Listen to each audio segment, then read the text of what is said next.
Hey y'all, what's good? What's poppin'? What's happening? How y'all doing? If you're new here, my name is Joy. If you're returning, you already know what it is. Thank you for rocking with your girl.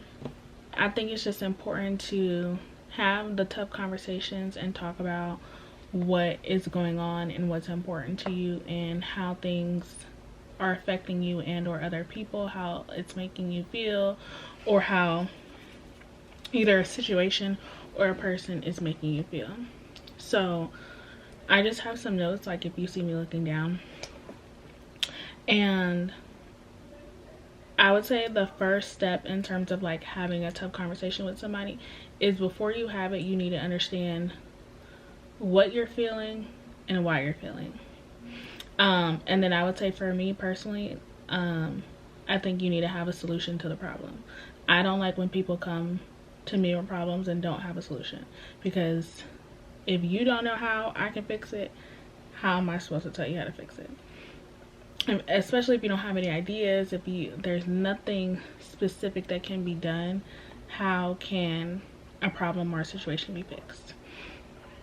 And then just in terms of having the conversation with the other person, you need to be honest about what you're feeling, why you're feeling, how you're feeling that way, because they don't know.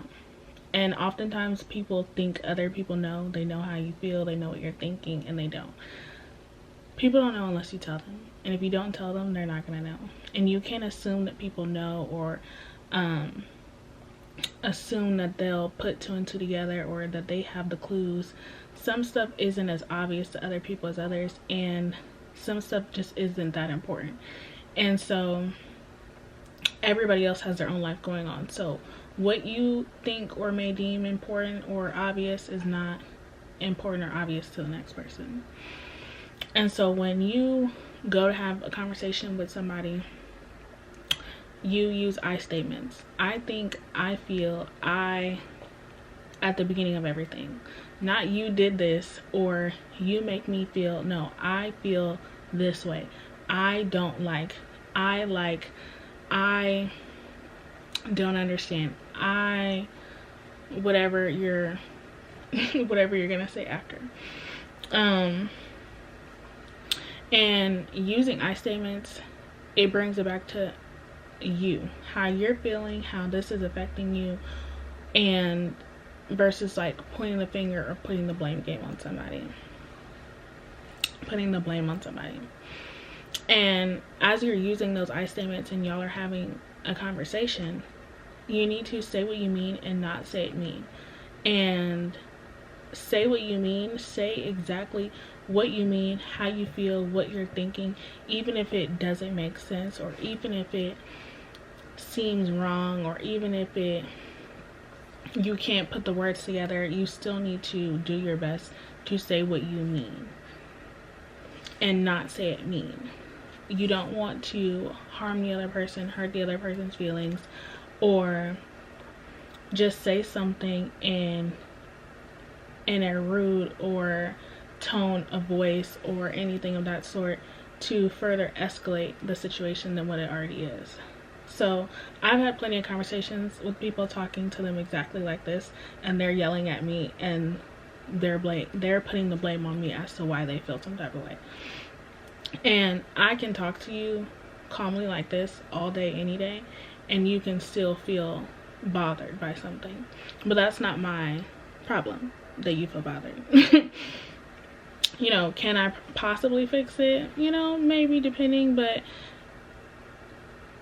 it's going to vary person to person. And then something that my mom used to do with me growing up is what I said versus what you heard me say. So if I say I don't like apples and I don't like tomatoes, and you say, so you don't like your fruits and vegetables? What I said versus what you heard me say are two very completely different things. And in order to have a healthy or successful conversation with somebody, you need to understand what they're saying versus what you heard them say, and they also vice versa, what you said versus what they heard you say. And conversations, especially touchy conversations, tough conversations, can be difficult to have if there's somebody in your life that, you know, needs space before you guys have a conversation, or they're not sure how to go about it, or, you know, whatever the case may be, you know, allow them that space. Give them grace, give yourself grace. But you guys do have to have a conversation at some point, and both parties be heard out. And so as you're talking, you should be, you know, effectively listening, paying attention, making sure that you understand, you know, the root of their problem and or the problem, so that it can be fixed and dealt with and handled, versus just a constant conversation or disagreement back and forth. And I think that like a conversation and like a disagreement and then like an argument are all different things, because like we can sit here and have a conversation and, you know, it's just a conversation, and then we could be disagreeing and agree to disagree, and then you have your own point and I have my own point, and we may not necessarily eye to eye, but we can move on. And then there's an argument. An argument is like neither parties are hearing each other out, neither parties are trying to understand each other and trying to communicate, because both parties are trying to be heard. And you can't hear somebody effectively if you're not listening. And I used to tell my mom this all the time, like, you hear me but you're not listening. And there's a difference, because like when people are talking, I can hear y'all, but I may not necessarily be listening or paying attention. But you want somebody that's listening and paying attention and listening to understand where you're coming from, and not just to respond to what you said, because it's not, oh, this is what I said. It's like, this is what I'm saying, this is how I feel, and I'm standing on it, and I need you to understand that. And once the conversation is over, y'all, you know, sometimes people need time to process, to debrief, to get their thoughts together, get their feelings together, and accept the situation and or the conversation for what it is. And so in doing that, you have to give yourself and other people grace, and everybody needs their own time. So you don't know what the next person's timeline is, but you can, at the end of the conversation, you can say like, you know, do you need some time? Do you need some space? Like, is it done? Are we on a clean slate from here on out? Or is there something that we still might need to work through or have a conversation again about?